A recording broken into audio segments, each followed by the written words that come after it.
Useless, Ethan muttered, tossing the photo album onto the coffee table like it was yesterday's junk mail. I stared at him, feeling my chest tighten as the room full of his friends fell awkwardly silent.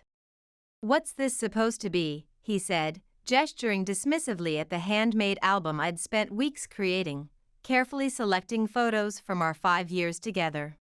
"This is the best you could come up with for my 35th birthday? A pile of old pictures and sentimental garbage? You're ridiculous, Vanessa." My hands clenched in my lap until my knuckles turned white, but I forced myself to stay calm. The weight of a 12-hour night shift at the elderly care facility still hung heavy on my shoulders, yet I'd rushed home to prepare everything for his party. "I thought you'd appreciate something meaningful," I said, my voice steadier than I felt inside. "It's a collection of memories, everything we've been through together. I've been working on it between night shifts for months." He rolled his eyes dramatically, making sure his friends could see his disappointment. "What we've been through. Please. I'm tired of all this overly emotional crap. You could have gotten me something useful, or at least something that looks good on Instagram." He glanced meaningfully at the designer watch his friend Derek was wearing. "Instead, you waste time on this nonsense. It's embarrassing." I took a deep breath, feeling the sting of his words burning my cheeks as his friends shifted uncomfortably. My colleague Olivia had warned me this morning as we clocked out, "Don't expect appreciation from someone who's never given it." Now her words echoed in my mind. "Ethan," I began, trying one last time. He interrupted, standing up and running a hand through his expertly styled hair. "You don't get it, do you? This isn't working anymore. You're not working anymore. I need someone who understands my position, someone who can actually add value to my life, not drag me down with this pathetic attempt to be thoughtful." My stomach twisted into a painful knot. "What are you saying? In front of everyone?"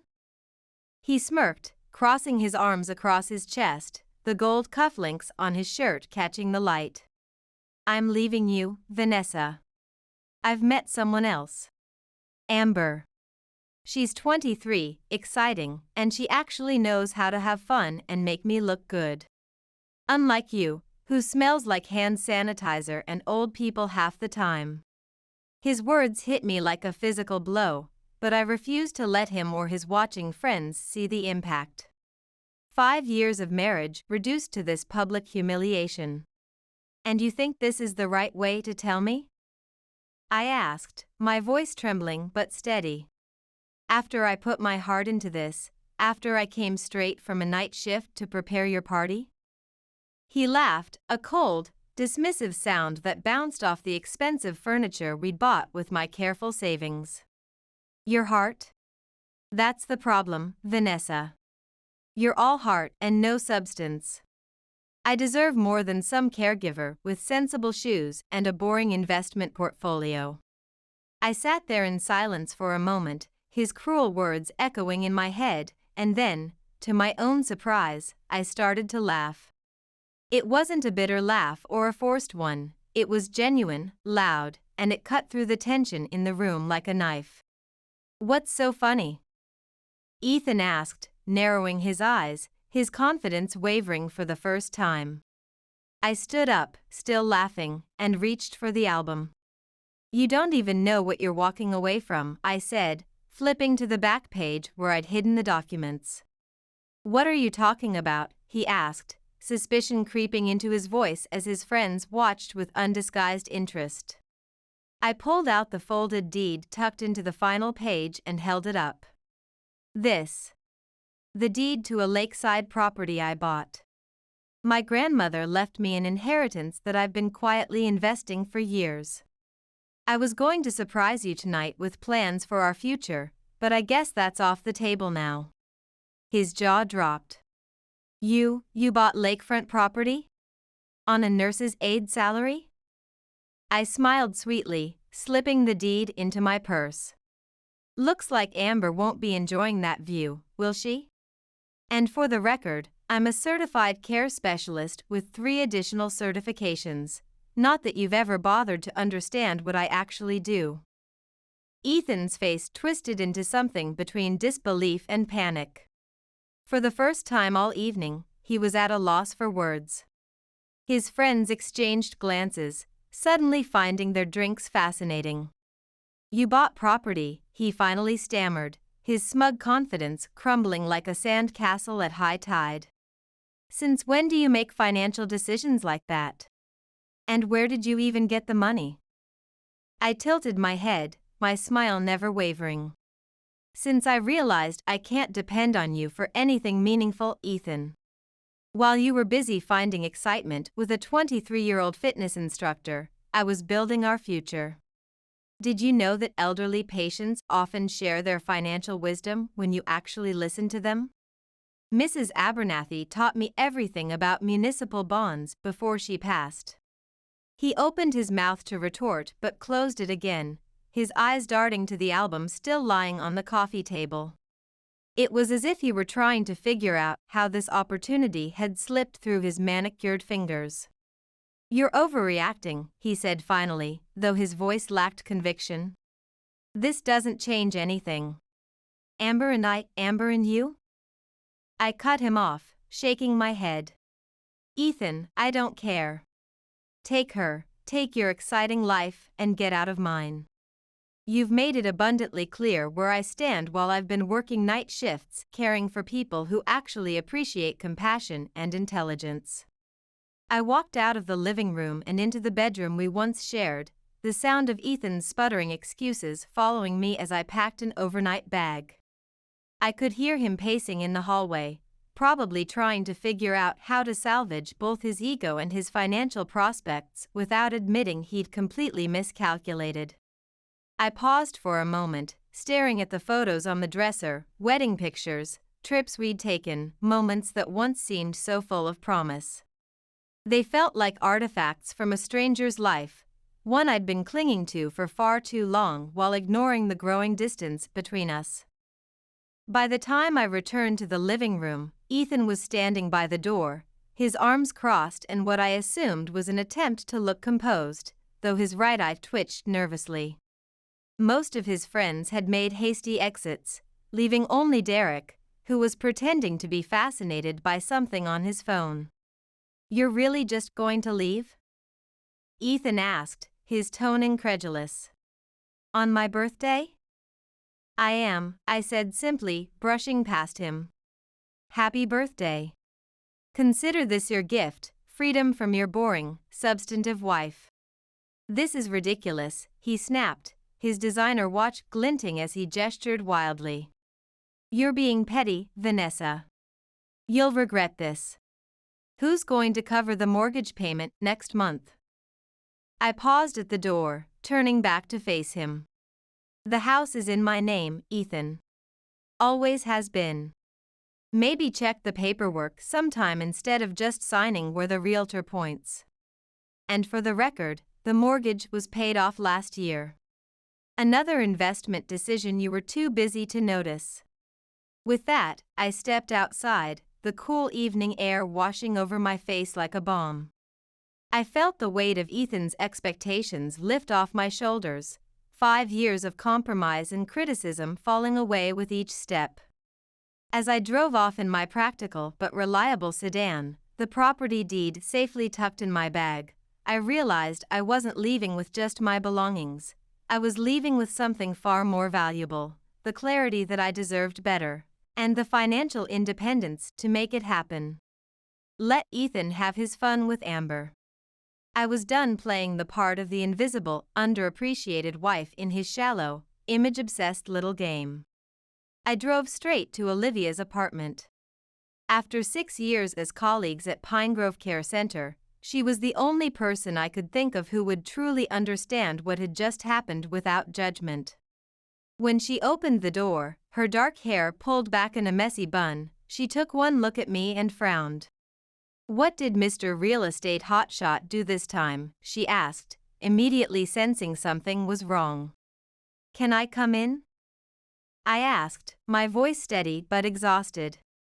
The adrenaline that had carried me through the confrontation was starting to wear off, leaving me hollow. She stepped aside, waving me in. Of course. Kitchen or living room? Jake's at his dad's this weekend, so we've got the place to ourselves. Kitchen, I said, knowing she'd already be reaching for the emergency wine she kept for nights like this. Minutes later, we were seated at her small kitchen table, a glass of Merlot in front of me and her undivided attention across from me. The apartment was modest but warm, nothing like the showpiece home I'd shared with Ethan, but somehow infinitely more welcoming. So, she said, leaning back in her chair, tucking one leg underneath her, spill. I took a deep breath, recounting everything from the photo album to Ethan's cruel words to his grand announcement about Amber. I showed her the WhatsApp messages that had already started flooding in, 14 unread notifications blinking on my screen like angry fireflies. He did this at his own birthday party? Olivia asked incredulously. With all his pretentious friends watching? I nodded, sipping my wine. Apparently Amber is more exciting than someone who works 12-hour shifts caring for the elderly. By the time I got to the part about the lakefront property, her jaw had dropped. He called you useless? After all you've done? And then had the audacity to tell you he was leaving for some 23-year-old fitness instructor? While you were standing there in your work shoes, probably still exhausted from your shift? Are you kidding me? I shook my head, swirling the wine in my glass. Nope. That's Ethan. Always so self-assured, always thinking I'd just roll over and accept whatever crumbs of attention he decided to throw my way. But you didn't, Olivia said, a smile breaking through her anger. You walked out. You took the deed. And honestly, Vanessa, good for you. I've been watching him undermine you for years. Remember when he forgot to tell his parents you'd been promoted to care coordination specialist? Or when he introduced you as just a nurse at his company party? Hearing her say it out loud made something inside me shift. I hadn't just walked away from Ethan, I'd walked away from years of trying to be someone he could appreciate, someone who would never be enough for him no matter how hard I worked or how carefully I planned our future. What now? Olivia asked, snapping me out of my thoughts. I don't know, I admitted, rubbing my temples. I've been so wrapped up in making our marriage work, in building a future while he was busy building his image, I don't even know who I am outside of it anymore. Olivia reached across the table and placed a hand over mine. You'll figure it out. One step at a time. But first, you stay here tonight. The pull-out couch is all yours, and I've got an extra set of scrubs if you need them for tomorrow's shift. No arguing. I smiled, feeling a genuine warmth for the first time that day. Thanks, Olivia. I don't know what I'd do without you. Probably something sensible and financially prudent, she quipped. But then I wouldn't get to drink your share of the wine. Later that night, as I lay on the couch in her living room, listening to the distant sounds of the city through the partially open window, I felt the exhaustion of the day finally catch up to me. But beneath the tiredness was something else, relief. Ethan was no longer my problem. For years, I'd bent over backward to make him happy, to support his career, to be the perfect wife while working full-time in a demanding profession. Now I didn't have to pretend anymore. I didn't know what the future held, but for the first time in years, I was excited to find out. As I drifted off to sleep, I found myself thinking not about what I'd lost, but about the lakefront property waiting for me, my sanctuary, earned through years of careful planning and hard work. Mine alone. The morning after I left Ethan, I woke up on Olivia's pull-out couch to the sound of my phone vibrating relentlessly on the coffee table. Groaning, I reached for it, squinting at the screen through sleep-blurred eyes. Missed calls, 8. Text messages, 23. WhatsApp notifications, 14. All from Ethan. I unlocked my phone, scrolling through the barrage of messages, each more desperate than the last. Where did you go? We need to talk. You're being childish, Vanessa. What about the house payments? You can't just walk away like this. I didn't mean what I said about your job. Amber doesn't matter. Call me back now. The last one made me laugh bitterly. Walk away? That's exactly what he told me he was doing last night, in front of an audience, no less. Olivia wandered into the living room, already dressed in her navy scrubs, a cup of coffee in each hand. Let me guess. Ethan having second thoughts? Bingo, I muttered, holding up the phone as evidence. He's losing it. Suddenly, he's very concerned about our joint finances. Well, what did he expect, she said, setting one coffee mug down in front of me. The aroma of hazelnut creamer, my favorite, wafted up. You don't get to treat someone like garbage at your own birthday party and then act shocked when they stop putting up with it. Especially someone who literally spends her life taking care of others. I nodded, wrapping my hands around the warm mug. He's not used to consequences. He's always gotten away with everything, his arrogance, his dismissiveness, his financial irresponsibility. But this time he's not getting what he wants. Damn right he's not, Olivia said, a satisfied grin on her face as she perched on the arm of the couch. So what's the plan? You working tonight?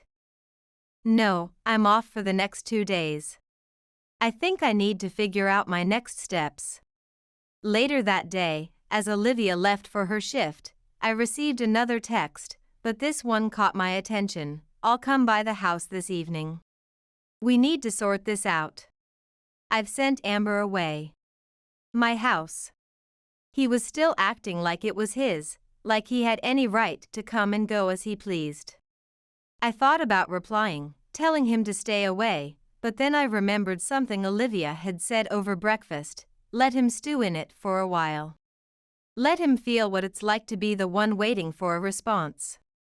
Instead, I ignored the text and spent the day with Olivia's 10-year-old son Jake, who returned from his father's place around noon. We made cookies, played board games, and I helped him with his science project, a model of the circulatory system that he was determined to make gross but accurate. It felt good to focus on something simple and genuine after years of navigating Ethan's complicated expectations. By the time I returned to my house that evening, Ethan's sleek BMW was already parked in the driveway, its custom rims gleaming under the streetlights. I pulled up to the curb, taking a deep breath before walking up the path to my own front door. Through the window, I could see him pacing in the living room, checking his watch repeatedly. As I walked in, he spun around, his expression a mix of anger and desperation. You finally decided to show up, he said, his voice sharp but with an undercurrent of uncertainty I'd rarely heard before. I live here, I replied calmly, setting my purse down on the counter. The house felt different somehow, like a stage set rather than a home. What are you doing here, Ethan? We need to talk, he said, his tone softening as he took a step toward me. This has gotten completely out of hand. I said some things I didn't mean. I folded my arms, leaning against the counter. What's gotten out of hand, Ethan? The fact that I finally stood up for myself, or the fact that you're realizing Amber isn't the prize you thought she was?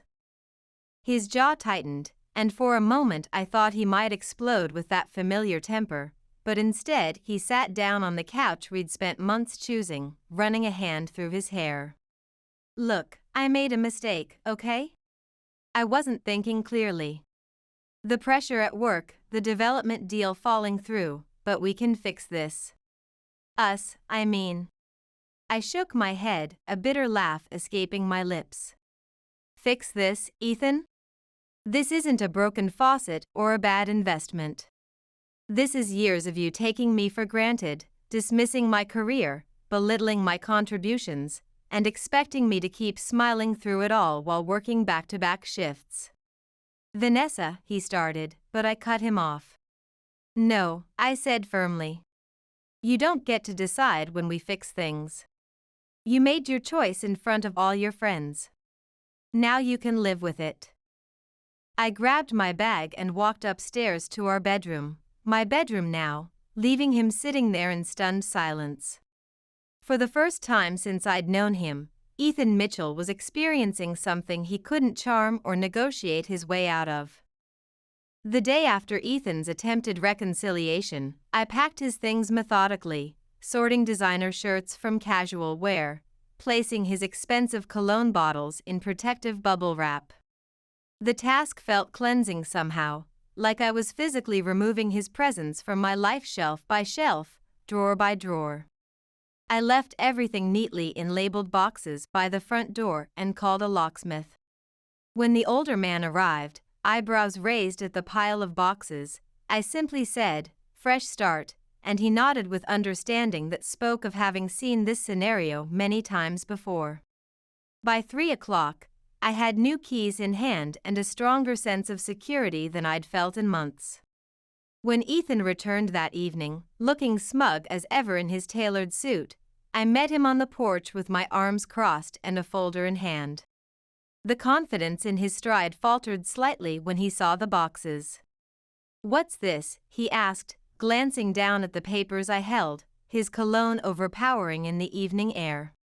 "Your things," I said, gesturing to the suitcases and boxes arranged neatly by the door, "and this is the contact information for the lawyer I hired this morning. I've already spoken with Sandra from your office about transferring your client files to Derek. You'll be hearing from my attorney soon." His expression hardened, but he still couldn't resist one last dig. "You're being ridiculous, Vanessa. What are you going to do? You can't handle the mortgage on this place with your caregiver's salary. You need me." I smiled faintly, feeling calmer than I had in years. "The mortgage is paid off, as I mentioned. And I certified in geriatric care management last year. My salary increased by 30%. Now get off my porch. The locks have been changed." He stared at me, his confidence finally faltering as reality crashed through his carefully constructed narrative. For a moment, confusion, then anger, then something like fear flashed across his face before he grabbed the handle of his suitcase with enough force to whiten his knuckles. "This isn't over," he muttered, face reddening as he collected his belongings. "It is for me," I replied, watching him struggle with the boxes. I didn't offer to help. Over the next 2 weeks, Ethan's absence felt like a fog lifting. The house was quieter, cleaner, but it felt like a home instead of a showcase. I stayed busy, throwing myself into work, reconnecting with friends I'd neglected, and leaning on Olivia for emotional support. She was thrilled to see me finally standing up for myself after years of watching me shrink to accommodate Ethan's outsized ego. "Good riddance," she said when I told her I'd changed the locks. "He was an emotional vampire, Vanessa. Taking all your energy and giving nothing back. You're better off without him." I knew she was right, but there were moments, quiet ones, usually late at night, when doubt crept in. Had I really done the right thing? What if I ended up regretting it? What if the lakefront property wasn't enough to fill the void? Those thoughts didn't last long, though, especially not after I got the call from Ethan. "Vanessa," he said, his voice tight with frustration when I finally answered one of his calls. "We need to talk." I sighed, finishing the charting on Mr. Donahue's care plan before responding. "What do you want, Ethan? I've been working a double shift, and I'm not in the mood for games." "It's Amber," he said, bitterness dripping from every word. "She's gone." The corner of my mouth twitched. "Is that so?" She laughed at me, he spat, the words coming out in a rush. She saw the boxes from my office in my apartment and figured out what happened. Said I was pathetic, said I threw away the only good thing I had going for me. She couldn't believe I let you keep the house and that I didn't know about the property. Now I was smiling outright, picturing Amber's perfectly toned arms crossed in judgment. Ah, the lakefront property. I'm sure that stung. She said I was an idiot, he continued, ignoring my comment, his voice dropping to a wounded whisper. A complete loser for losing everything you'd worked for. She asked what kind of real estate developer doesn't know his wife owns property. Then she walked out. Just like that. It was almost too satisfying to hear that the man who had dismissed me, belittled my career, and thought he could replace me with someone younger was finally facing the consequences of his actions. Amber, it seemed, had a better read on value than he did. And now you're calling me because? I asked, my tone cool as I organized my patient files. Because I made a mistake, he said, his voice dropping further. A huge mistake. I've been thinking about what you said, about the mortgage, about your job. Can we talk, please? In person?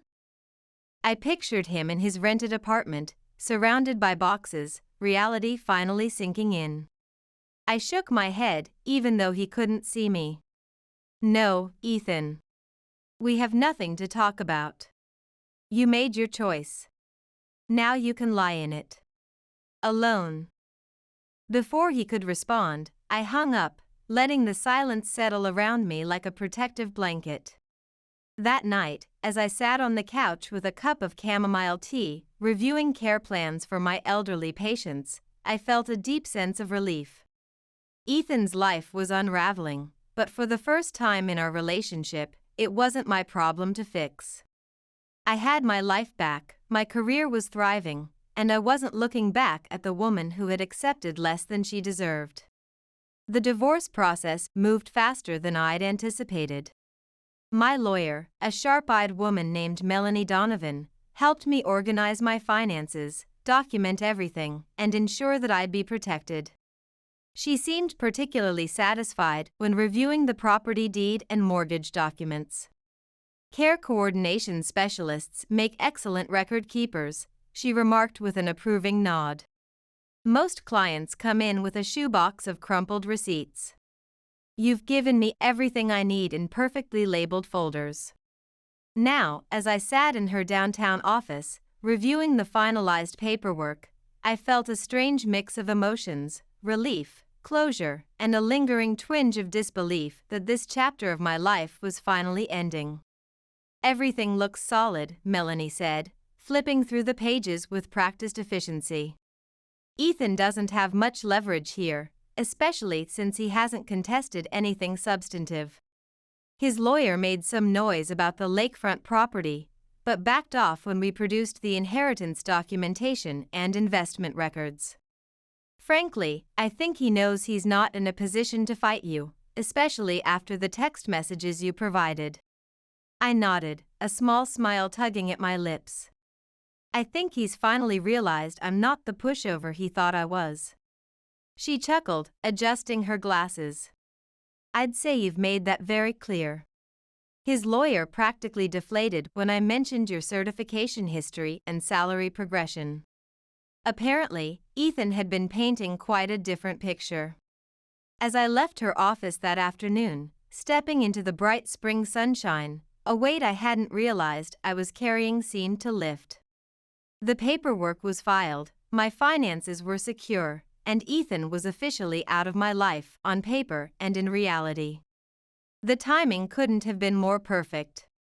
That same evening, Olivia came over with a bottle of champagne and her usual flair for celebrating my victories. Jake was at a sleepover, giving us the evening to ourselves. To Vanessa, she said, raising her glass in our small backyard, the evening sun casting long shadows across the lawn, the woman who finally kicked Mr. Real Estate to the curb and reclaimed her life. I laughed, clinking my glass against hers. To Olivia, the friend who never once said, "I told you so," not yet, anyway, she teased, taking a sip. But seriously, look at you. 3 months ago you were tiptoeing around Ethan's ego, and now you're a free woman with property. How does it feel? Honestly? Like I can breathe again, I admitted. Like I've been wearing shoes that were too tight for years, and I finally took them off.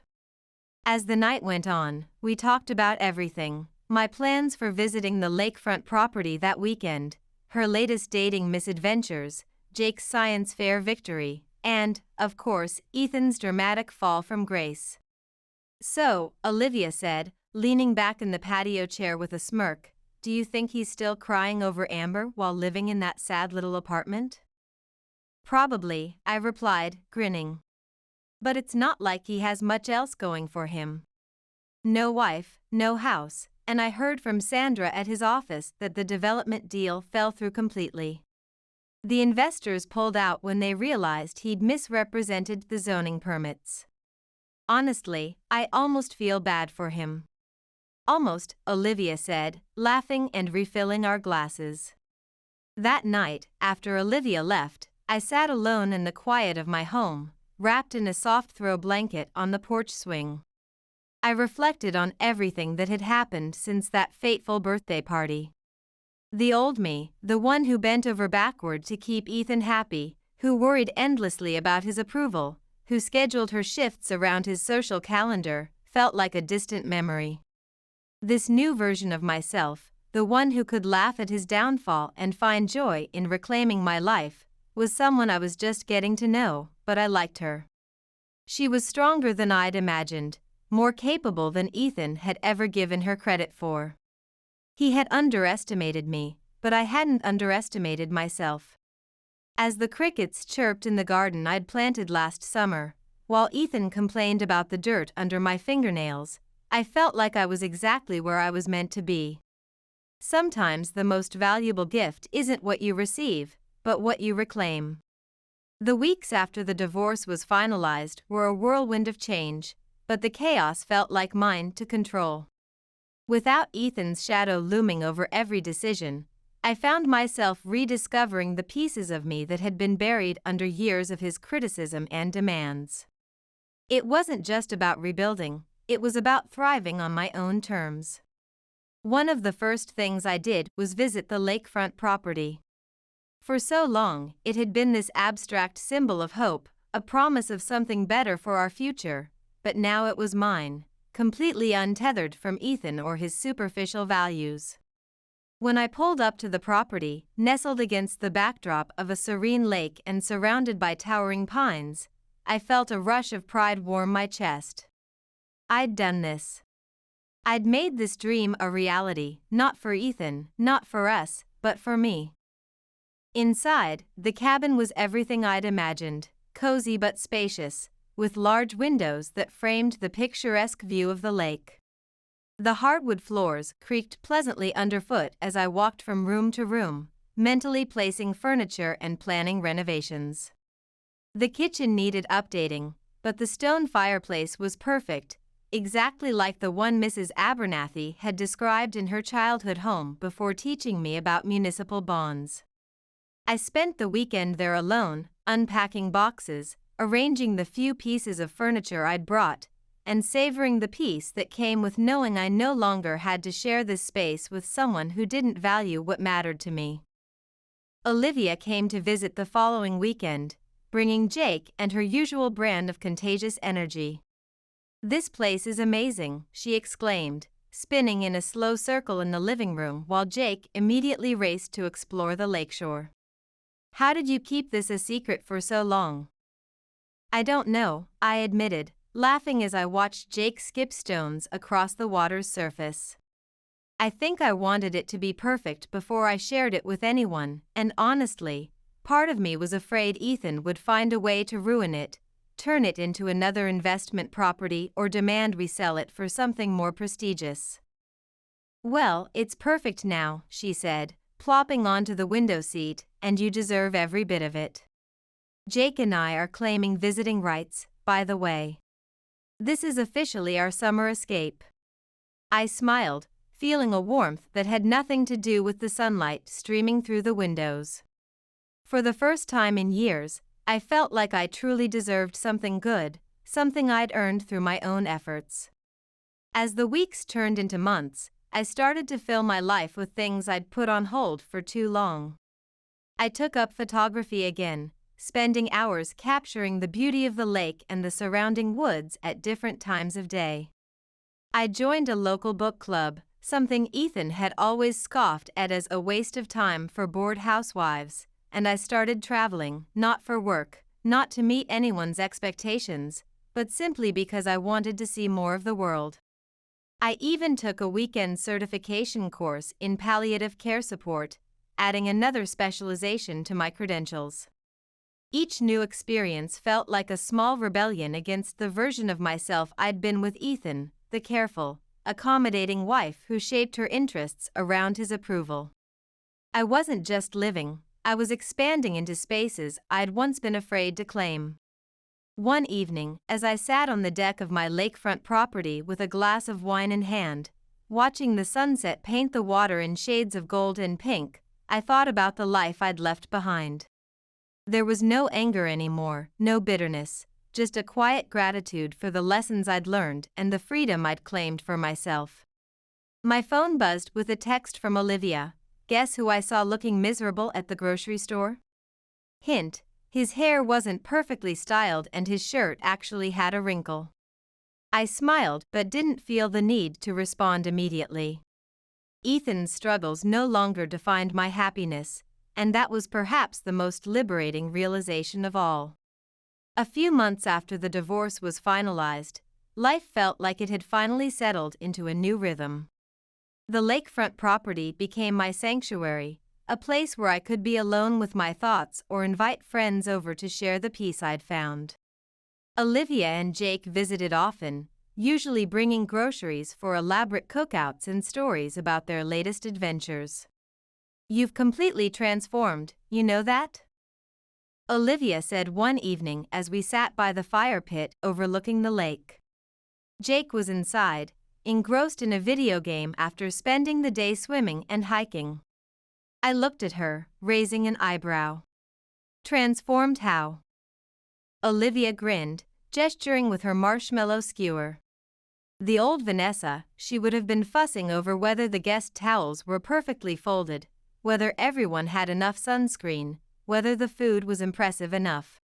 This Vanessa, she gestured at me, sitting in comfortable jeans with a cozy flannel wrapped around my shoulders, hair pulled back in a messy ponytail, she's relaxed, happy, and not giving a damn about what anyone thinks of her choices.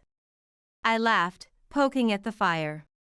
I guess I've realized I can only control my own happiness. Trying to make Ethan happy was like trying to fill a bathtub with no plug, it was never enough, no matter how much I poured in. Those lessons extended beyond the lakefront property, too. At work, I'd taken on a leadership role in patient care coordination, something I'd hesitated to pursue before because Ethan thought administrative positions were where people go when they can't handle real work. Now, my schedule was more predictable, my stress levels lower, and the freedom to shape patient care solutions was exhilarating. One of my patients, an 82-year-old retired business consultant named William, invited me to lead a workshop on elder care planning for his retirement community after I helped navigate his complex care needs following a stroke. "You've got a gift for making complicated systems make sense," he told me after the presentation, which had drawn nearly 40 residents. "Why haven't you started your own consulting business? There's a real need for someone who understands both the care and the financial aspects." The question lingered in my mind long after I left the community center. Why hadn't I? A few weeks later, I started laying the groundwork for my own consulting firm specializing in elder care management and financial planning. It was terrifying but thrilling. For the first time, I wasn't holding myself back out of fear of failure or, worse, fear of outshining Ethan's professional accomplishments.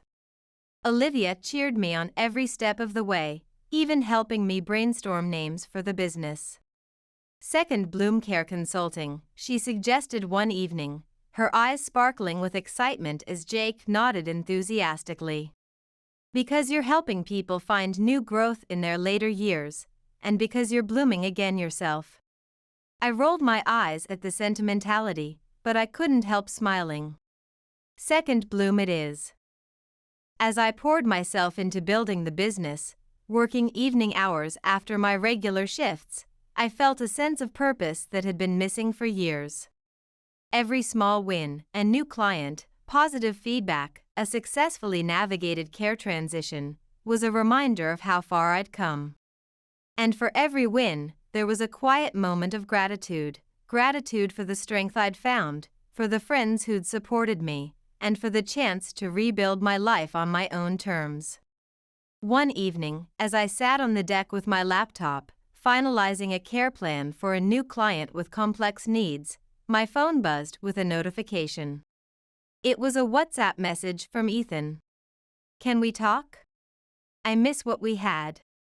I stared at the screen for a moment, remembering the Vanessa who would have jumped at this opening, who would have read hope into those simple words. Then I deleted the message without replying and returned to my work. Some things were better left in the past, especially when the future looked so promising. 6 months after I walked away from Ethan, I stood on the deck of my lakefront property, watching the sun dip below the horizon. The lake shimmered with hues of orange and pink, the kind of view that used to feel like a distant dream but now felt like a daily affirmation of the choices I'd made. The wooden deck creaked softly beneath my feet. I'd recently finished staining it myself, a weekend project that had left me with sore muscles and a profound sense of ownership. I had built a life I was proud of. Second Bloom Care Consulting was thriving, far beyond what I'd imagined when I started. We'd grown from just me working evenings to a small team, including 2 other certified care managers and an office administrator. The freedom to choose my clients, set my own hours, and develop personalized care solutions made me feel alive in ways I hadn't experienced in years. Olivia visited that evening, as she often did on Fridays, carrying a box of pastries from the local bakery where her new boyfriend worked. Jake trailed behind her, immediately making his way to the canoe I'd bought him for his 11th birthday. "Life jacket," both Olivia and I called out simultaneously, then laughed at our synchronized maternal instincts. "You know," Olivia said, setting the box on the outdoor table as we watched Jake dutifully strap on his life vest, "I never thought I'd say this, but I think Ethan did you a favor."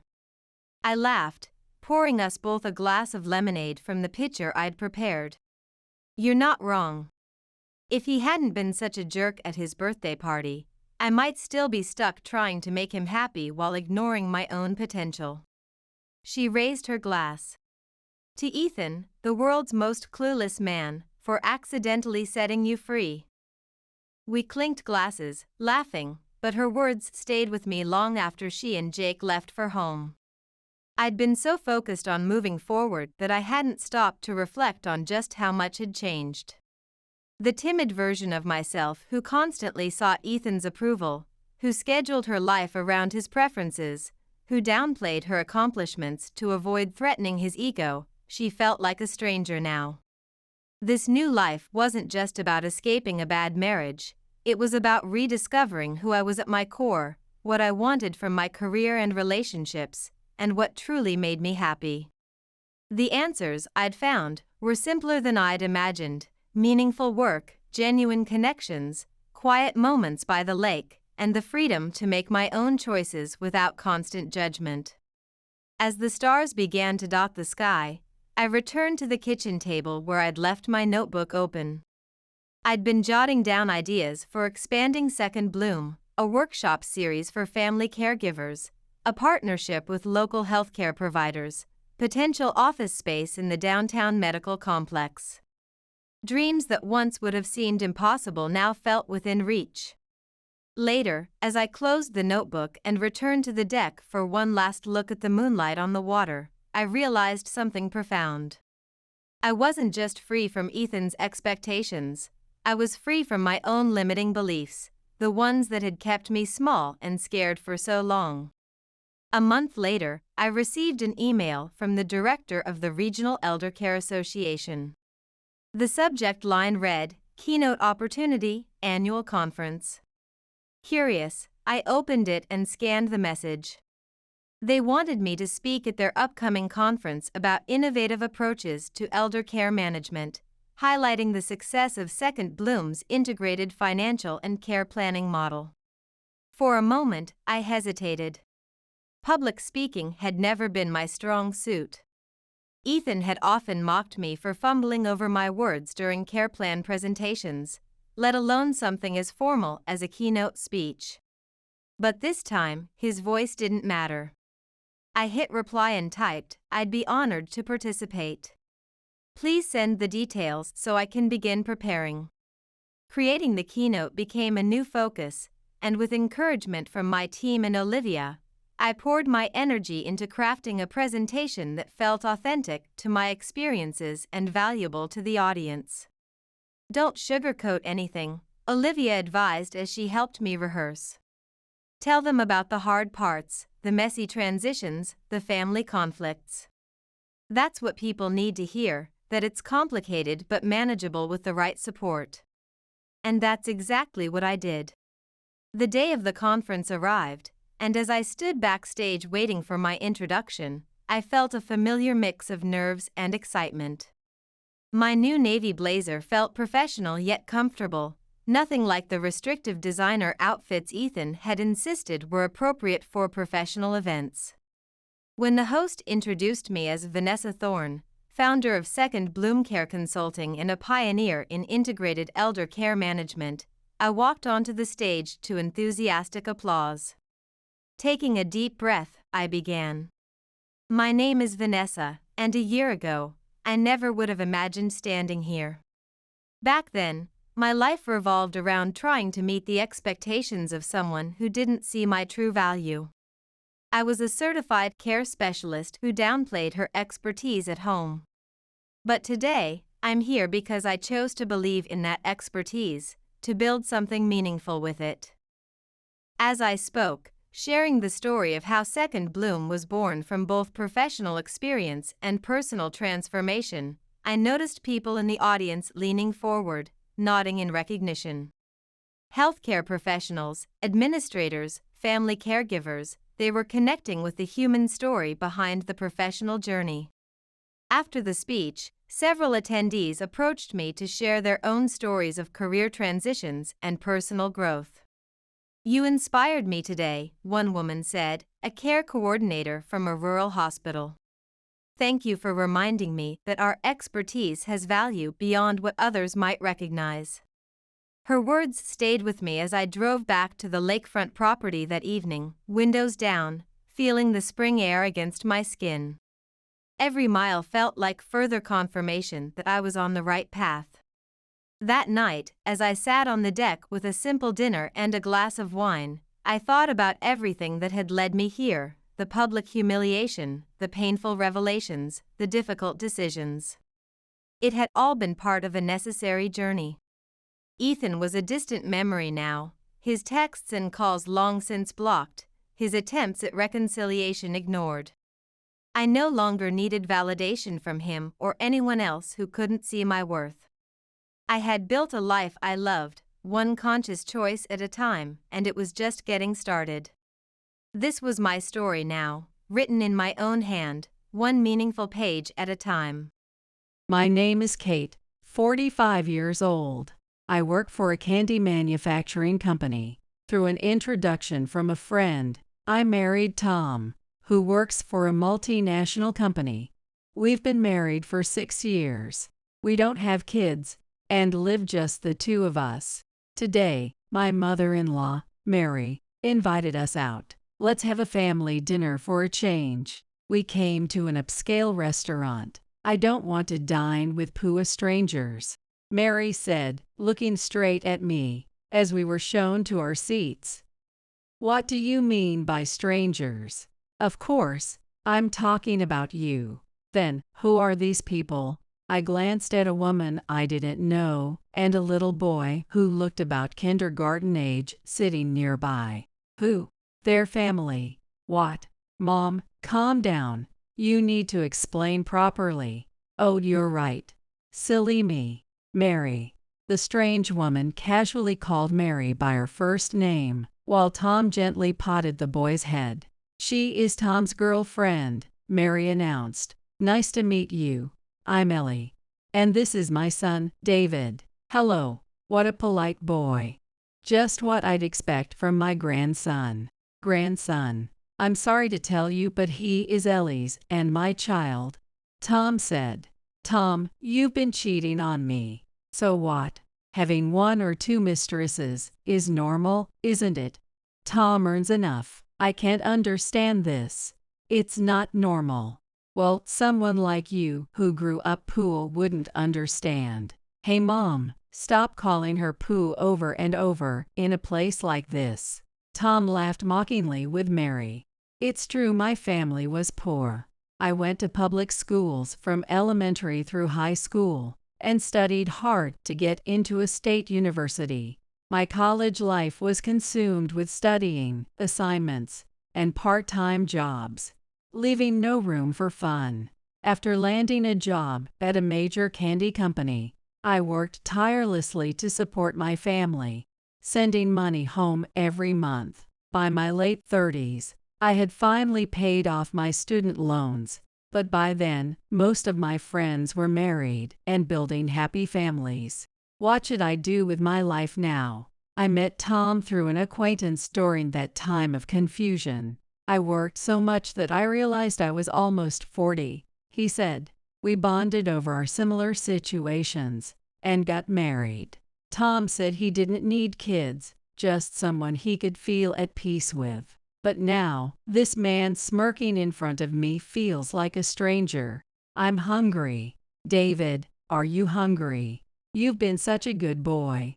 The food will be here soon.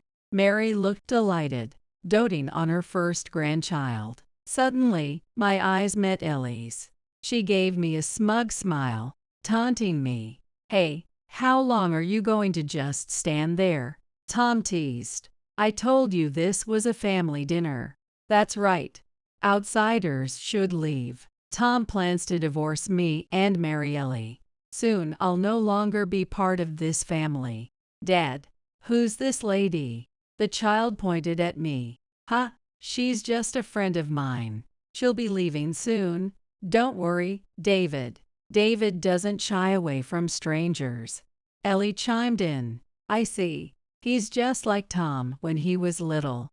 Tom was never fazed by anything. Really, Tom and the others laughed, excluding me. From an outsider's perspective, they looked like the real family here. So, Kate, can you just leave already? I lifted my head and said clearly, I've been invited to another table, so excuse me. Kate, let's go too. All right. Jim, my father-in-law, who had been silent all along, addressed me. Jim. Dad. Ignoring the two of them, Jim began walking with me. Hey, Jim, where are you going? This is supposed to be a family dinner, isn't it? We'll excuse ourselves so we don't intrude. We were led to a lovely table by the window. What is the meaning of this? Mom. Mary raised her voice, but Tom calmed her down. Realizing the stares from other diners, Mary reluctantly sat back and continued glaring at me. It seemed Mary and Tom decided to behave and eat quietly, at least for now. Kate, let's talk about what's next for us. Yes, I nodded with a serious expression. We finished eating around the same time, and as we left the restaurant, Tom and Mary approached us. We need to talk when we get home. You too, Tom. Jim and I quietly returned home. For some reason, Ellie and her child followed us as well. David, can you go play upstairs?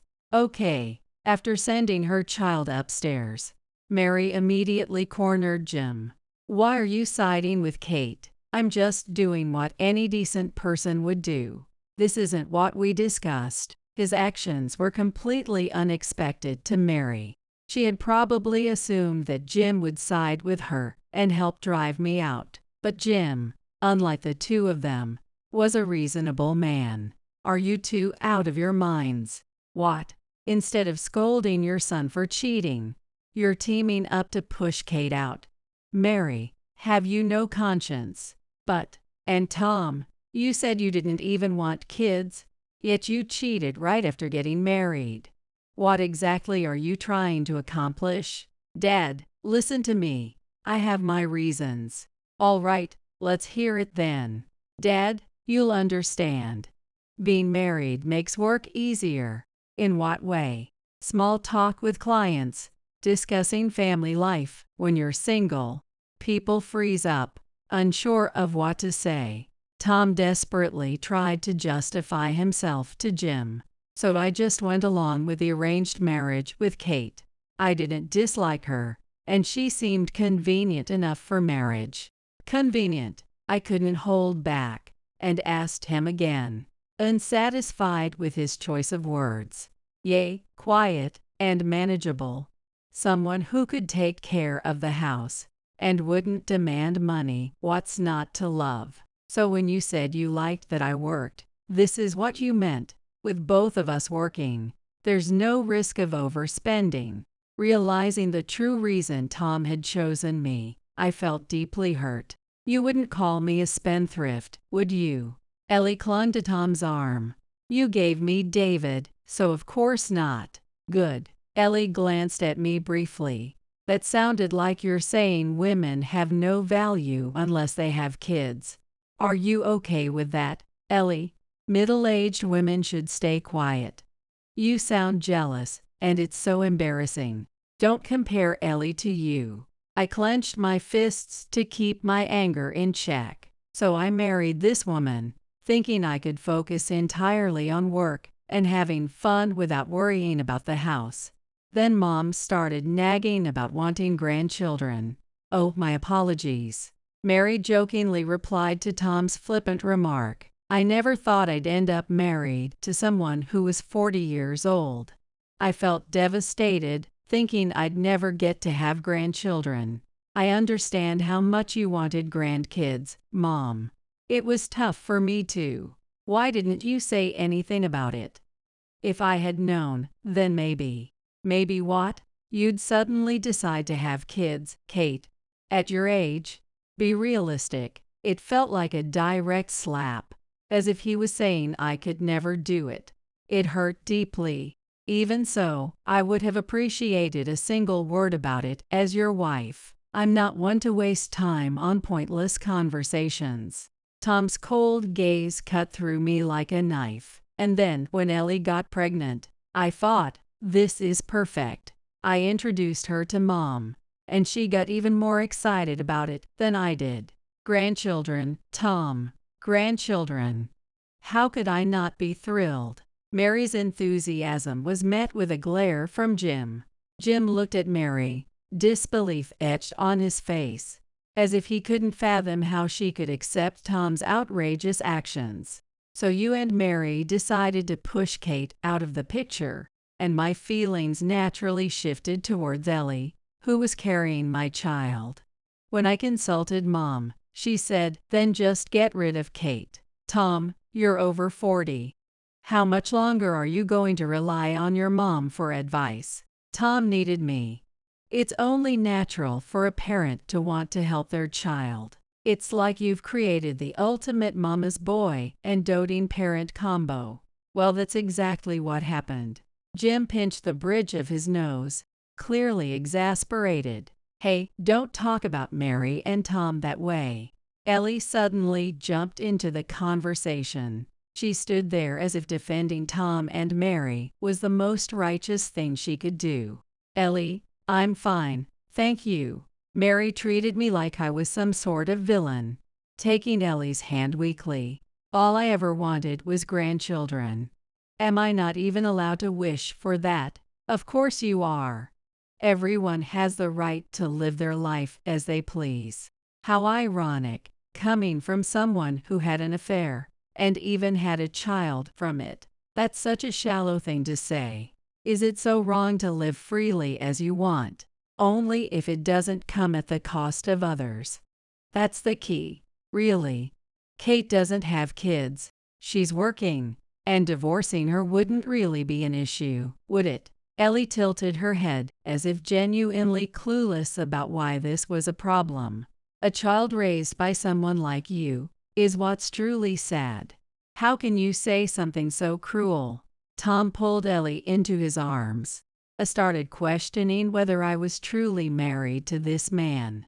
From now on, I'll always be by Ellie's side, raising this child to be someone extraordinary. Coming from an affair couple, that's hardly convincing. You. Out of nowhere, Ellie burst into tears, leaning against Tom's chest. What's wrong? Ellie, are you okay? Mary rushed over, gently rubbing Ellie's back. David is going to start elementary school soon. I want both parents to be there for his first day. So now they were trying the emotional angle. How manipulative to use the child. If I show up as a single mom at the entrance ceremony, the other kids might tease him. Well, that's on the kids doing the teasing, not on you. But isn't it unfair for David to experience something like that? For once, she made a valid point, though I couldn't help but think, aren't you the ones who created this situation? Please, Kate, let me have Tom.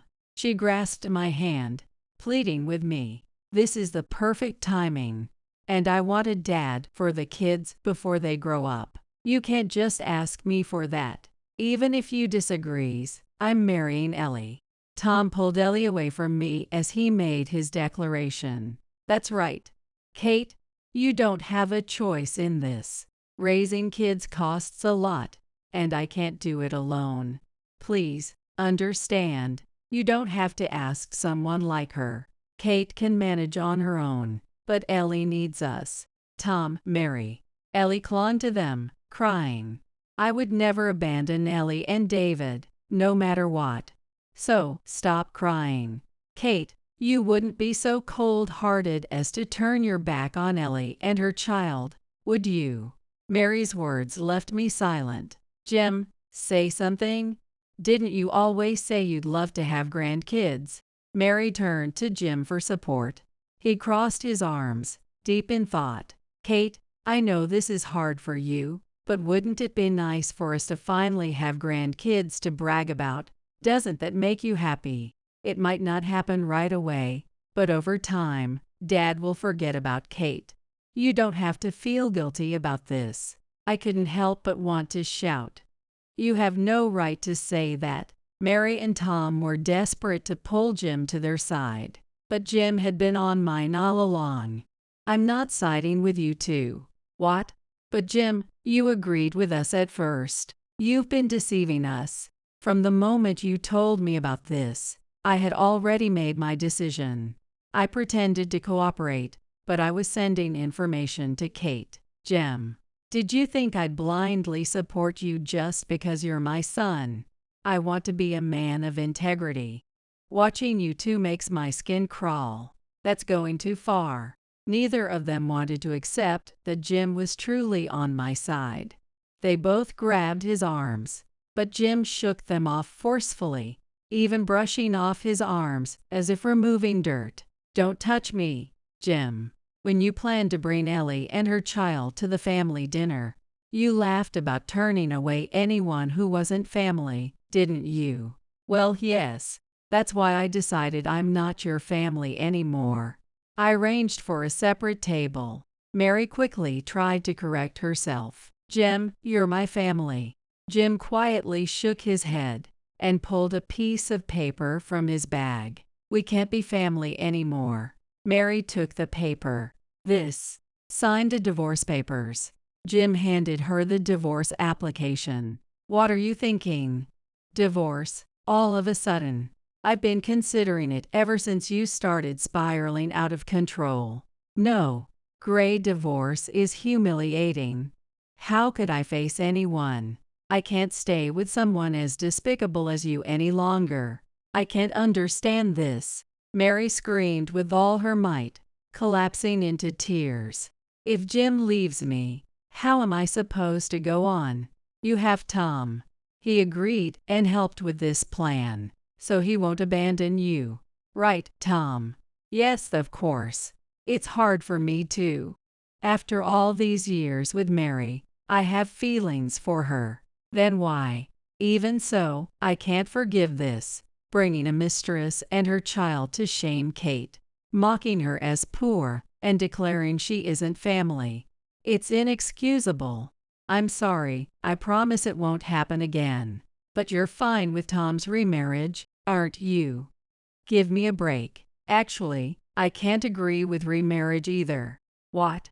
It's just wrong. An affair. What was I even thinking?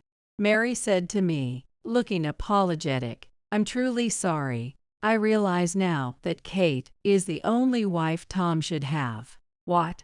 Give me a break, Mom. Tom, think about this carefully. It's not right. You can't just stop the divorce because you don't like it. Mary, won't you let David be my grandson? David is my grandson no matter what. Just make sure I get to see him from time to time. That's so convenient for you. Even Ellie seemed shocked by this. And so was I. Just seeing him, that's disrespectful to Kate. But I still want to see my grandson. Mary looked uneasy as Jim sighed. Is that really too much to ask? Of course it is. You just don't get it, Mary.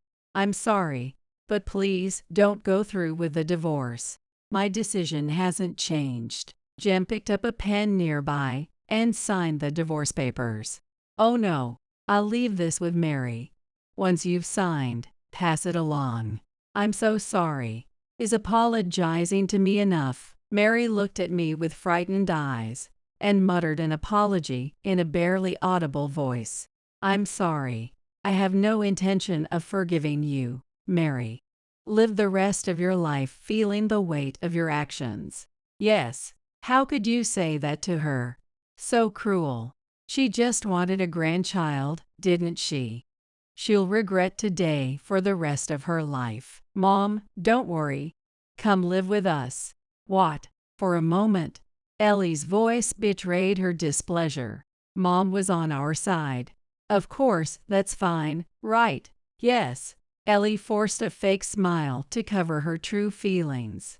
Thank you, thank you. Mary looked slightly relieved. But the next words from Jim stunned her. You won't get a dime of my inheritance. What do you mean we won't get the inheritance? Exactly what I said. Are you donating it all to charity or something? No, I'm leaving it to Kate. What? Excuse me. Both of them turned to me, demanding an explanation. Why is Kate getting Dad's inheritance? Did she seduce Jim? That must be it. Mary, who had been crying moments ago, suddenly regained her vigor at the mention of inheritance. Her emotional swings were exhausting. How many times will you make the same mistakes? Show some respect to Kate. Then why is Jim's entire inheritance going to this woman? Normally, it should go to his son, Tom. Exactly, for David's sake, the inheritance should go to Tom. Ellie, could you stay out of this? What? Tom has a good salary, doesn't he? He doesn't need my inheritance. Why is this such a big deal to you? I just think it's better to have more savings. Even so, this is not Ellie's concern. I'm sorry, but I have a right to complain. Go ahead. Giving the inheritance to Kate, who isn't even your child, is wrong. There's a reason for it. What is it? I'm leaving the inheritance to Kate for the sake of my grandchild. What? Grandchild? Tom tilted his head in confusion. Is the grandson David? Why would that concern Kate? Jim sneered at Tom, clearly not understanding. Feeling mocked, Tom flared up. What's so funny? There's no grandson besides David. It's not about him. What? I don't get it. Of course, you don't. I stared directly at Tom's face. The grandson Jim mentioned is our child. What? I'm pregnant. You can't be serious. It's true. I pulled a doctor's report from my bag and placed it on the table. With trembling hands, Tom picked it up and stared at it intently. Is this real? Is Kate really pregnant? Still in disbelief, Tom looked at my stomach. Wait, does that mean? It means there's definitely a grandchild for Mary on the way. What? Mary looked utterly shocked. Why didn't you tell me sooner? Still staring at my stomach, Tom muttered, because your affair came to light, and I had more pressing matters. If you'd told me, if I had told you what? That you would stop cheating and avoid humiliating me in that restaurant. As I sighed, Mary hurried to my side. Kate, you should have told me this sooner. What? If I'd known you were pregnant, there wouldn't have been a need to even admit to the affair. She lightly patted my shoulder, as if it were my fault for not saying anything. I always knew you were a wonderful daughter-in-law, Kate. Her sudden shift in tone, paired with a beaming smile, made me feel nauseous. Not from morning sickness, but sheer disgust. Mary. Ellie timidly addressed her. Ellie, you're still here. What? This is family time now. Outsiders should leave. The words she'd once hurled at me were now being aimed at Ellie. It revealed how shallow Mary truly was. Tom, you're not going to abandon me, are you? Desperately, Ellie clung to Tom, but even he pushed her away. Mom's right. How much longer do you plan to stay here? What about David? He's your child. An affair doesn't look good. There's no way I'll acknowledge him. Mary's words echoed, and Tom nodded in agreement. I can't believe this. Ellie's face turned crimson, her hands shaking with fury. She stormed upstairs, returning moments later, dragging her son by the hand. David, we're leaving. What? What about Dad? Be quiet. Poor David, innocent in all this, cried as Ellie led him away. So Tom, how does it feel to have left such a deep scar on a child? Hearing David's sobs, Tom looked visibly pained, guilt flickering in his eyes. That boy might never forget today. Building up his hopes of having a dad, only to crush them. Don't you feel bad? Kate is right. Tom sank into the sofa, utterly defeated. The room grew heavy with tension, yet Mary, oblivious to the atmosphere, brightened up as if relieved the nuisance was gone. So when's the due date? What? You're planning your maternity leave around it. Right, I am. But wait. Isn't working dangerous for an older pregnancy? Mary began muttering to herself, lost in thought. You should just quit your job. Why do you get to decide? I'm not quitting. Kate, you're already 45, right? You're not a typical pregnant woman, so you have to be more careful than others. I understand that better than anyone, so it's not your place to interfere. I'm just worried about you. What if you miscarry? I've already informed my workplace about the pregnancy, and they've assured me they'll be flexible if I'm unwell or need time to recover. That's just lip service, isn't it? No. They've even asked me to be a role model for women my age who want to balance childbirth, parenting, and work. That sounds too convenient. It's true, and this data can even serve as great PR for the company. I still don't agree. I'm asking you. Why do you the right to object, Mary? Why not? I'm Kate's mother-in-law. I'm family, because you're not going to be family anymore. Kate pulled out a piece of paper and quietly placed it in front of Tom. Kate too. I'm filing for divorce. What are you thinking? You're pregnant. I'll raise the child on my own. Don't be ridiculous. It's not ridiculous. I have a stable job, and I can manage, but it's unfair to the child not to have a dad. A dad who cheats and irresponsibly fathers children is better off out of the picture. Please don't go through with the divorce. Tom's voice was pitifully weak. You don't want a divorce, Tom. Is it because it would be inconvenient for your job? That's part of it, but I also think it's better for the child to be raised by both parents. I can handle things just fine on my own.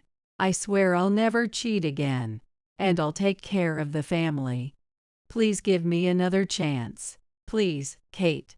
It was just a momentary lapse of judgment for Tom. A momentary lapse of judgment. He's been cheating for 5 years. I truly regret it. Tom collapsed onto his knees on the floor from the sofa. I'm begging you. Please, let's start over. Even with his deep apology, my resolve didn't waver. Stop. That won't change my mind.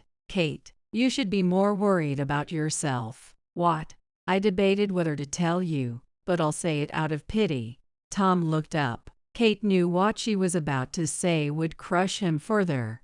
The child you thought was yours for 5 years might not be. What? The child you've been caring for all this time might belong to another man. That's impossible. Just like you were cheating on me. Did you think Ellie was only devoted to you? No way. Yes, way. Kate took out her smartphone and showed Tom a photo. Who's this man? It was a picture of Ellie walking arm in arm with another man. This was taken earlier this year. She showed Tom the photo's metadata as well. I don't know how long she's been seeing him, but just like you, she's clearly fine with cheating. That can't be. I've given her so much money, so that's where all the extra expenses were going. Well, I mean, it's probably better than being a stingy, terrible man who won't even pay for his illegitimate child. Tom, how could you let that woman fool you? What were you thinking? What do you mean it's my fault? She's the one who lied. So I've spent 5 years thinking someone else's child was my grandkid? I want my time and money back. Why are you yelling at me? Mary, calm down. This is just my assumption for now. I tried to calm Mary down, though I almost laughed. It's just a possibility, so I'll suggest Tom get a DNA test. That's right. You should do it. I'm going to sue that woman for deceiving us. Should I do it? Are you seriously asking me? Either keep believing the child is yours and stay involved, or find out the truth. Your choice. Tom lowered his head, deep in thought. Although part of him was scared to face the truth, he couldn't ignore the doubts gnawing at him. Maybe it's scary to upend everything you know, but think about what's best for you. I placed a hand on his shoulder, trying to sound supportive, but inside, I was hoping he'd spiral into despair and misery. So here's my divorce paperwork, Tom. Just sign it and give it back to me. Is this really the end? How many times do I have to tell you? Yes, it is. When the baby is born, you'll let me see them, won't you? What are you even saying? Of course not. Please, out of kindness for an old man, let me see them just once a month. Once a month. That's a lot. I don't plan on letting either of you meet the baby. You can't be serious. Mary collapsed to the floor, crying, perhaps mourning the loss of the grandchild she'd dreamed of. Tom remained silent, his tears barely held back. And just like that, in a single day, both my marriage to Tom and Mary's marriage to Jim ended. Afterward, my divorce with Tom was finalized. I also successfully received my compensation. As for Mary, she was divorced by Jim as planned and evicted from their home. Tom rented an apartment, where he seems to be living with Mary for now. It turned out the illegitimate child wasn't Tom's after all. Worse, Ellie's boyfriend was already married, and now his wife was involved, creating an even bigger mess. Tom, I heard through an acquaintance, became so worn out that his performance at work suffered, leading to a major mistake. He was fired almost immediately. With Mary unemployed, he's now searching for a new job. Once, Mary came to my office. She looked much older after the divorce. Please, let me see my grandchild. Tom wants to see you too. No. And stop coming to my workplace. It's a nuisance. With that, she left, looking utterly defeated. Some might think I was cruel, but I had to protect myself. If something happened to my child because of them, I'd never forgive myself. After giving birth, I visited Jim. Welcome. It's so great to see you. She's a healthy little girl. I can't wait to see what her future holds. Yes, she's wonderful. Seeing Jim hold our daughter made me happy too. Watching a grandfather enjoy time with his granddaughter was heartwarming. Done with your mediocre life. Everything's mine now. House is already listed. Have fun with nothing. The text message glowed on my phone screen like a digital slap to the face. My hands trembled as I read those cruel words from Max, each one chosen to cut deep. 12 years of marriage reduced to a cold, impersonal message, complete with a period at the end like a final nail in the coffin. Despite the shock, I felt an unexpected wave of calm wash over me. I took a screenshot of the message before typing back a simple response, message received. Thanks for the update.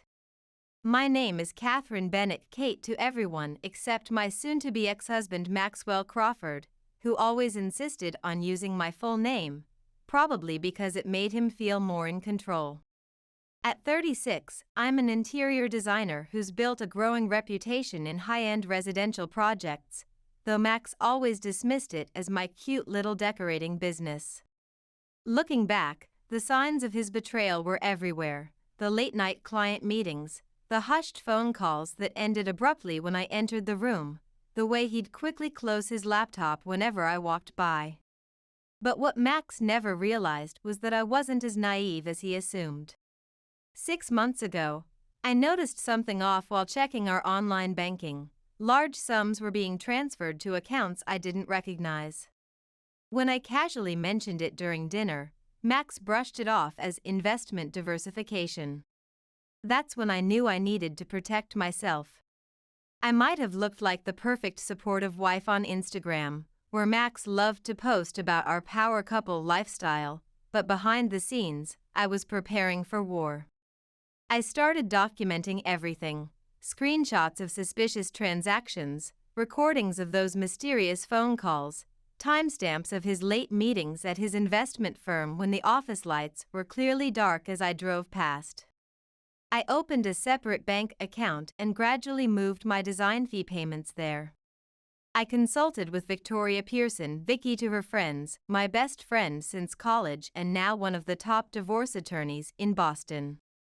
She helped me understand my rights and prepare for what was coming. Most importantly, during our recent home renovation, I had our New England colonial house refinanced solely in my name, something Max was too busy posting about his latest investment seminar to notice or attend. Now, standing in my newly redesigned home office, the one Max had called a waste of space reading his pathetic attempt at a power play, I couldn't help but feel a slight smile tugging at my lips. Max had always underestimated me, treated me like I was some clueless decorator playing at running a business. He probably thought this text would shatter me, leave me crying and begging him to come back. Instead, I felt oddly liberated. I took a deep breath, straightened my posture, and opened my laptop. It was time to set things in motion. Max wanted to play hardball? Fine. But he was about to learn that I'd been practicing my swing a lot longer than he realized. 6 months earlier, the signs of Max's deception had started small. Last Christmas, he'd tagged me in an Instagram post about the perfect gift for my perfect wife, a supposedly luxury watch that I immediately recognized as a high-end replica, thanks to my years working with premium design materials and finishes. When I quietly questioned its authenticity, he turned it around on me, calling me materialistic and ungrateful in that condescending tone he'd perfected over the years. That was Max's way, always making me question my judgment, always twisting situations to make me appear unreasonable. Our marriage hadn't always been like this. In the early days, Max had genuinely supported my dreams. He'd helped me set up my first design website, even bragged about my talent to his investment clients. We'd celebrated with champagne when I landed my first major renovation project.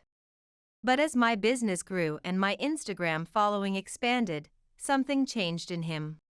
Maybe it was pride, maybe jealousy, but he started making snide comments about my little home makeover business at his corporate events, acting like I was playing at being an entrepreneur while he did real wealth management. I still remember the day I secured the contract for renovating the Riverside Plaza penthouse, my biggest project yet. Instead of celebrating, Max barely looked up from his investment portfolio app. "That's nice, honey," he'd said, as if I'd just mentioned buying new curtains. That night, I lay awake, not crying from sadness but seething with anger. Anger at myself for allowing him to diminish my achievements, for staying quiet when he belittled my work in front of his colleagues. The real wake-up call came 3 months ago. I was having coffee with my sister Addison Addie, who works at the same bank where Max keeps his business accounts.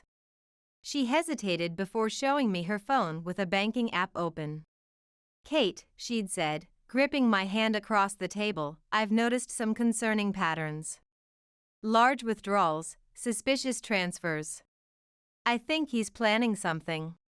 You need to protect yourself." That conversation changed everything. I started paying attention to details I'd been ignoring. How Max always insisted on managing our finances despite my business acumen, the mysterious weekend investment seminars that left no digital trace, the way his LinkedIn profile had recently been updated to remove any mention of our marriage. Each discovery was like a piece of a puzzle I hadn't wanted to complete. I reached out to Vicky over a supposedly casual lunch. Over our salads, she listened to everything and then gave me that sharp look I remembered from our college days. "Kate," she said, putting down her fork, "you're brilliant at what you do, and you're stronger than you realize. Stop playing the role he's assigned you. Start playing chess instead of checkers." So that's exactly what I did. While Max thought I was busy coordinating color schemes and fabric samples, I was meticulously documenting every suspicious transaction, every unexplained absence, every lie. I kept my social media posts perfectly normal, maintained my routine, played the part of the supportive wife while quietly preparing for the storm I knew was coming. The morning after Max's text, I received an email notification that made my heart skip. "Urgent. Property listing documentation required from our real estate agent, Marcus." Opening it, I discovered that Max had indeed tried to list our house, but there was a problem: he couldn't proceed without my signature since the refinancing had put the house solely in my name during our renovation. I remembered that day clearly. Max had been too busy preparing for his exclusive investment seminar to attend the bank meeting, casually telling me to just handle the paperwork. He digitally signed the power of attorney document without even reading it, assuming I would simply do what I'd always done, take care of the tedious details while he made the important decisions. His carelessness had just become his biggest mistake. I called Marcus immediately. "I'm afraid there's been a misunderstanding," I said, keeping my voice steady and professional. "I haven't authorized any sale of the property." There was an awkward pause before Marcus explained that Max had been quite insistent about listing the house immediately. I could hear the discomfort in his voice as he described Max's arrogant assumption that everything was already handled. My phone buzzed with another text from Max: "Marcus will send listing docs. Sign them within 24 hours. Pack your stuff." The contemptuous tone of his message made my blood boil, but I maintained my composure. This was the moment I'd been preparing for. I opened my contacts and tapped Vicky's number. "It's time," I said when she answered. She understood immediately. We'd been preparing for this scenario for months. While Max had been busy posting motivational quotes about building empire wealth on LinkedIn, we'd been gathering evidence, documenting everything. Vicky had already drafted the divorce papers, anticipating Max's eventual move. But unlike his hastily planned power play, our strategy was legally sound and airtight. "Remember," Vicky said, her voice carrying the confidence of someone who'd seen this play out before, "don't respond to any more of his messages. Let him think he's in control. We'll hit him with everything at once, the protected house deed, the documented fund transfers, everything. I've already filed for an emergency hearing about the accounts." Her words reinforced my resolve. This wasn't just about protecting my assets anymore. It was about standing up for myself after years of subtle manipulation and dismissal. I looked at the design mock-up on my desk, my vision for transforming the Riverside Plaza penthouse. The woman who'd created this wasn't the same person Max thought he'd married, someone to be controlled and dismissed. I minimized his message thread and opened my project management software. It was time to move forward, and for the first time in our marriage, I was the one holding all the cards. The next morning, my phone lit up with a series of increasingly angry texts from Max. "Why isn't the house listed? Marcus says there's a problem with the paperwork. Stop playing games and sign the documents." Each message revealed his mounting frustration as his carefully constructed plan began to crumble. I was in my home office, reviewing design proposals for the Riverside project, when my doorbell camera app alerted me to movement. The feed showed Max standing on my porch, his usually perfectly styled hair disheveled, his expression thunderous. This was the first time I'd seen him since his text, and I was surprised to feel nothing but steady resolve. "What did you do?" he demanded, pushing past me into the foyer.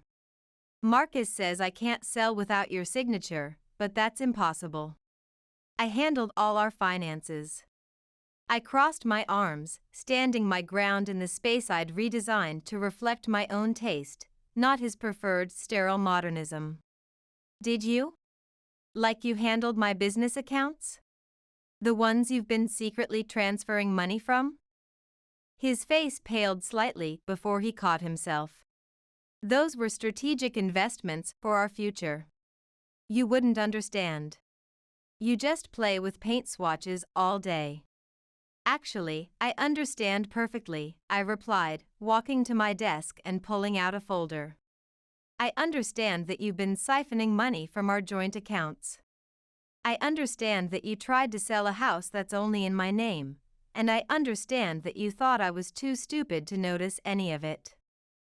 Max's expression shifted from anger to confusion, then to something close to fear as I opened my laptop and turned it toward him. "What do you mean, the house is only in my name? Remember that refinancing paperwork you were too busy to read? The renovation meeting you couldn't attend because of your investment seminar?" I watched as realization dawned on his face. "You signed over your rights to the house, Max. It's mine. Just like the design business you thought was just a hobby, the one that's now worth more than your annual commissions." He sank onto the sofa, the custom piece he'd once called an unnecessary expense, his arrogance deflating. "You can't do this to me," he said, but his voice had lost its edge. "I've already made commitments. Promises that required my access to these assets." I pulled up a spreadsheet on my laptop. "You mean like these unauthorized transfers from our joint accounts? Or perhaps you'd like to explain these Vegas hotel charges from your supposed business conferences?" Max tried to regain his composure, straightening his designer tie as he stood. "You're bluffing," he said, but I could hear the uncertainty in his voice. "You don't have the expertise or resources to fight me on this." I opened another folder on my laptop, turning the screen toward him. "You mean like these bank statements showing systematic withdrawals from our joint accounts?" I began sharing my screen to the large monitor on the wall, a feature I'd installed for client presentations. Or these emails you left open on our shared iPad discussing your plans to leave? Or maybe you'd be interested in seeing the financial investigator's report about your gambling losses? His face grew paler with each document I displayed. You hired a financial investigator? No, Max. Vicky did. You remember Vicky, right? My college friend you dismissed as just a coffee buddy? The one who happens to be a partner at Pearson and Associates, specializing in high-net-worth divorce cases? I kept my voice level, even as I watched him begin to crumble. He ran his hands through his hair, pacing the room. This isn't how this was supposed to go, he muttered, glancing at his phone as notifications kept coming in. You were supposed to just, what? Accept whatever crumbs you decided to leave me? Sign away my rights to the house I redesigned? Watch you take credit for my years of work? I pulled up another document. I've already frozen our joint accounts legally, since I have documentation of your unauthorized withdrawals. The house isn't going anywhere, and my business, well, that was never yours to take in the first place. Max's phone started ringing. The screen showed his investment firm's name. Vicky had warned me this would happen the moment our divorce petition was filed. It would trigger an investigation into those suspicious transfers he'd made. I watched as he answered, his face growing increasingly distressed. What do you mean, suspended? He stammered into the phone. No, you don't understand. I need access to those accounts. The client meeting's tomorrow. His voice trailed off as he listened, panic finally breaking through his polished facade. Vicky's arrival was perfectly timed, announced by another doorbell camera notification. She walked in, briefcase in hand, every inch the powerful attorney she'd become. Mr. Crawford, I suggest you contact your own lawyer immediately. We have substantial evidence of financial misconduct, and the firm takes these matters very seriously. Max's legs seemed to give out, and he sank onto the front steps of what he now realized was no longer his home. Tears started streaming down his face, not tears of remorse, I noticed, but of frustration and defeat. Every scheme he'd carefully crafted, every plan he'd made for using my assets, was crumbling around him. I never thought. He began. That's right, I interrupted, standing in the doorway of my home office. You never thought. You never thought I'd understand enough about business to protect myself.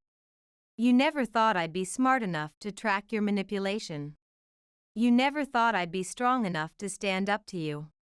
That's why you sent a text instead of having a real conversation, because you never really knew me at all. As we watched him walk to his leased luxury car, Vicky squeezed my hand. You did good, Kate. Really good. She'd been more than just my lawyer through all this. She'd been my strategist, helping me find strength I didn't know I had. 1 month later, the weeks that followed were transformative. My design business, which Max had dismissed for so long, became my sanctuary. The Riverside Plaza penthouse project was featured in Architectural Digest, and my Instagram following doubled. I was finally free to expand without hearing snide comments about wasting money on premium materials or overpricing my services.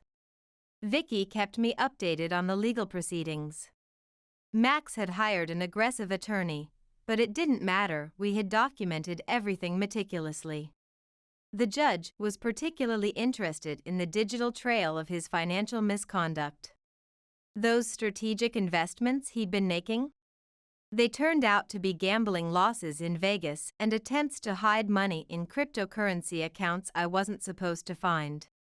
The house, my beautiful New England colonial that I'd painstakingly renovated, remained mine. I redecorated methodically, erasing traces of Max room by room. I painted the living room the deep navy blue he'd always vetoed, converted his home office into a design studio, and finally installed that vintage drafting table I'd been eyeing for years. Each change felt like reclaiming a piece of myself. Addie came over often, helping me sort through years of accumulated memories and digital files. "Remember how he used to mock your little hobby at family gatherings?" she said one evening as we went through old photos on my laptop. "Now look at you, 3 major design magazines, a waitlist of clients, and he's subletting a 1-bedroom apartment." She was right. The business was flourishing now that I could focus on it fully. I'd hired 2 junior designers to help with the increasing project load, and a major hotel chain had just commissioned me to redesign their executive suites. The irony wasn't lost on me. Everything Max had belittled was now sustaining me, while his smart investments had left him nearly bankrupt. My professional network grew in ways I never expected. Vicky, beyond being my attorney, spent countless evenings helping me plan my business expansion. "You're not just surviving," she told me over wine one night, reviewing my new business plan. "You're revolutionizing your entire market segment." She was right. I felt stronger, more confident, more authentic than I had in years. The divorce proceedings revealed more of Max's deceptions than even I had uncovered.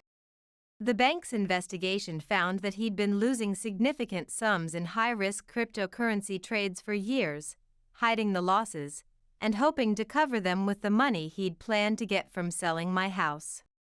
When that plan fell apart, everything else did too. One morning, I received an email from Marcus, the real estate agent. He apologized profusely for his role in Max's attempted house sale and asked if I'd be interested in redesigning his firm's new downtown offices. I smiled at the irony. My little hobby was now earning me the respect of the very people who had once dismissed it. The hardest part wasn't the legal battles or even the loneliness, it was confronting how much of myself I'd buried to maintain the illusion of a perfect marriage. I'd dimmed my creative vision, doubted my business instincts, and second-guessed my design choices for years. But as I sat in my studio, reviewing digital mock-ups for my newest project while natural light streamed through the windows I'd insisted on installing, I realized I was finally living life on my own terms. 6 months after Max's text message, I attended the annual Design Excellence Awards Gala. It was my first major industry event since the divorce, and I'd almost talked myself out of going, but Vicky insisted it was time to step fully into the spotlight. I wore a black designer dress that Max would have called attention-seeking and accessories from my favorite artisan collaborators. As I walked into the ballroom of the Riverside Plaza, the very hotel where my penthouse design had made such a splash, I caught my reflection in a mirror and barely recognized myself. Gone was the hesitant woman who used to run every decision past her husband. In her place stood someone confident, someone who knew her worth. During the evening, I ran into several couples who used to be in our social circle. Most had heard about the divorce through social media, and their reactions were telling. The wives especially seemed different around me, more genuine, more open. One of them, Rebecca, a former corporate lawyer turned sustainable furniture designer, pulled me aside. "When I heard how you handled everything," she whispered, "it made me realize I wasn't alone in dealing with financial gaslighting. Your story gave me the courage to take control of my own business decisions instead of letting my partner dictate everything." The gala was also where I met Daniel, an architectural photographer known for his work in sustainable design magazines. We talked for hours about the intersection of design and social responsibility. He looked at my portfolio with genuine interest and asked thoughtful questions about my creative process. Not once did he call my work cute or dismiss it as a hobby. It wasn't romance, not yet, but it was a reminder that there were people who could see me for who I really was. Max tried to contact me a few times, especially after the court ordered him to repay the money he'd taken from our joint accounts. His messages oscillated between anger and pleading, but they didn't affect me anymore. The last time he reached out, he actually apologized not for the text or the attempted theft, but for not seeing what we had. I marked the message as read and archived it. Some chapters are better left closed. My design firm continued to flourish. I expanded into sustainable luxury design consulting, something Max had always said would be too niche to profit from. The waiting list for my services grew longer each month, and watching other creatives discover their potential through my workshop series became one of my greatest joys. The house that Max had tried to sell out from under me became a true creative sanctuary. I hosted monthly networking events for local design entrepreneurs, turning my restored dining room into a space where creatives could share their challenges and celebrate their successes.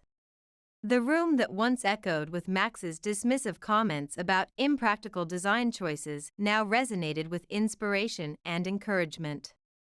Looking back at that morning I found Max's text, I realize it wasn't the ending he intended it to be.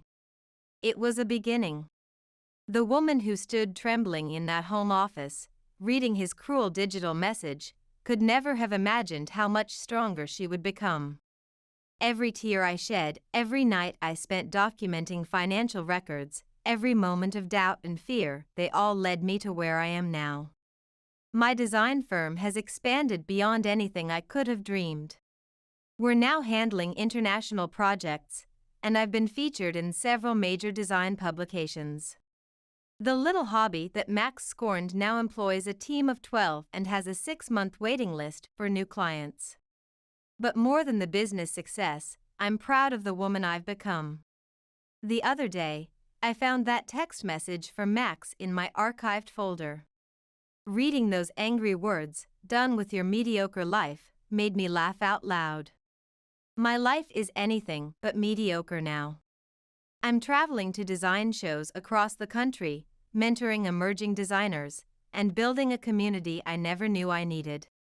Vicky often tells me I should write a book about my experience, but I think I'm telling my story in a different way through the spaces I transform and the designers I mentor. Every time I share my journey at my design workshops, I see recognition in someone's eyes, and I know they're finding their own courage to stand up for their vision. Last week, I received an email from Max's sister telling me he's still struggling to rebuild his career. She mentioned he finally admitted to her how much he regrets underestimating me, how his arrogance cost him everything. Part of me hopes he's learned something from all this, but I no longer feel responsible for his growth or happiness. My life has taken a direction I never could have imagined while married to Max. The house he tried to take from me has become a hub for creativity and innovation. The business he dismissed has become a beacon for other creative entrepreneurs, and I've become someone I'm proud to be: strong, independent, and unapologetically successful. Yesterday, a young designer in one of my mentorship programs asked me if I ever regret how things ended with Max. I showed her the latest design mock-up on my tablet, a renovation project that would have once seemed intimidating. Engraved in the corner of the design was my firm's new motto: "Trust your vision." Because that's what this journey has taught me, we are all so much more capable than we think. Sometimes it just takes a cruel text message to help us discover it.